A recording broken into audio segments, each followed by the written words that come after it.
السلام علیکم ناظرین. We have the pleasure of yet again talking to Dr. Sofia Kareem.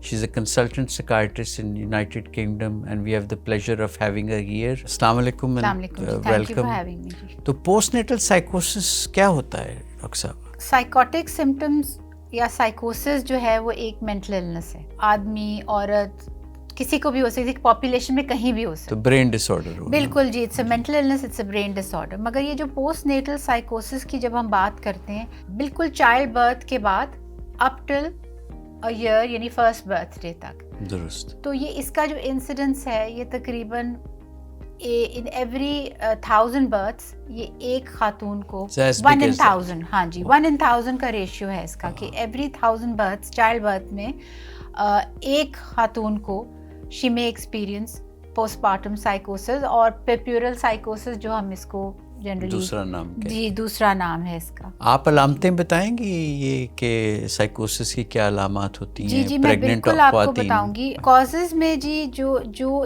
اس چیز کو ٹریگر کرتی ہے یا پری ڈسپوز کرتی ہیں، تو ہم لوگ بیسکلی 3 چیزیں دیکھتے ہیں کسی بھی بیماری میں، اور مینٹل النس میں خاص طور پہ ذہنی امراض میں.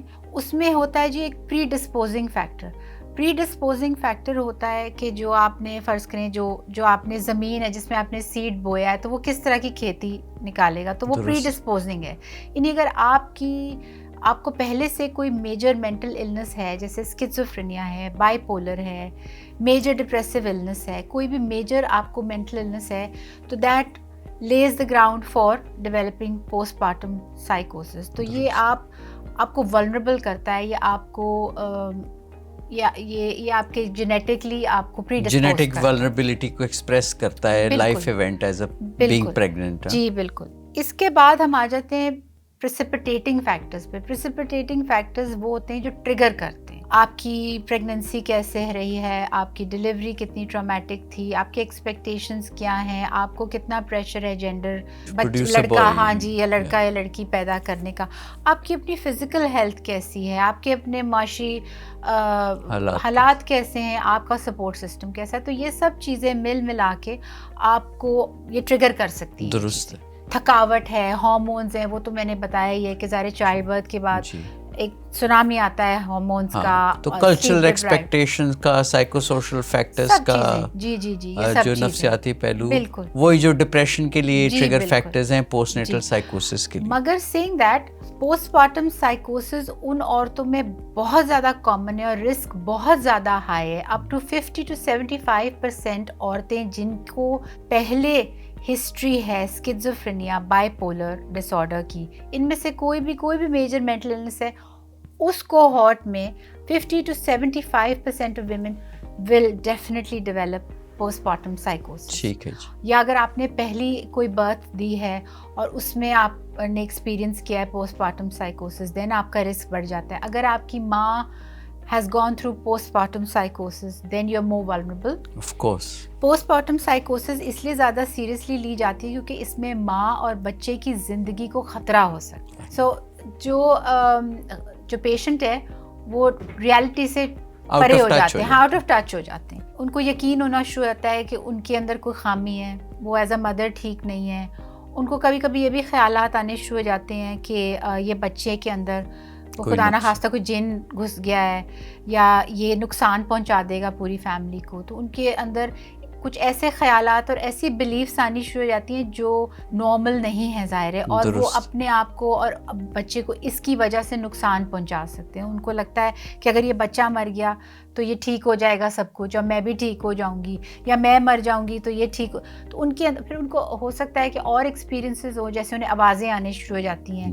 ان کو وہ جسے ہم سائیکائٹری میں کہتے ہیں کمانڈ ہلوسینیشنز ہونی شروع ہو جاتی ہیں. یعنی کہ ہلوسینیشنز تو وہ ہیں نا جو انسان ایکسپیرینس کرتا ہے، اس میں اور نہیں ایکسپیرینس کرتے. جی بالکل. اب آپ اور میں ایک دوسرے کی آواز سن سکتے ہیں، مگر اگر آپ کو کہیں سے اور کوئی آواز آ رہی ہے جو اس کمرے میں واضح نہیں ہے تو اسے ہم آڈیٹری ہلوسینیشن کہتے ہیں. یہ تو ایک ایکسٹریم ڈگری ہے نا ڈاکٹر صاحب. اور کیا علامتیں ہو سکتی ہیں؟ باقی ڈپریشن کی علامتیں ہو سکتی ہیں، یا جو مریض ہے وہ بہت زیادہ مینک علامات بھی، ہاں جی تیزی بھی پریزنٹ کر سکتا ہے ایز اے مینک. اچھا، اریٹیبلٹی کے بارے میں بتائیں گے کہ ہر بندہ سائیکوسس میں اریٹیبل ہوتا ہے یا نہیں ہوتا؟ irritability جو ہے وہ it is وہ حصہ ہے ان علامات کا. درست. I think جب اوور ایکٹیو ہوتے ہیں ایون ڈپریسڈ ہوتے ہیں دونوں میں یہ سمٹم آ سکتا ہے. ڈپریشن میں بھی آ سکتا ہے اور اگر تیزی آئی ہوئی ہو مریض میں اس میں بھی آ سکتا ہے. بچہ ہیلتھی ہونا خالی دودھ پلانا یا انڈا کھلانا یا سیریل کھلانا نہیں ہوتا. اس کی ذہنی نشو و نما کے لیے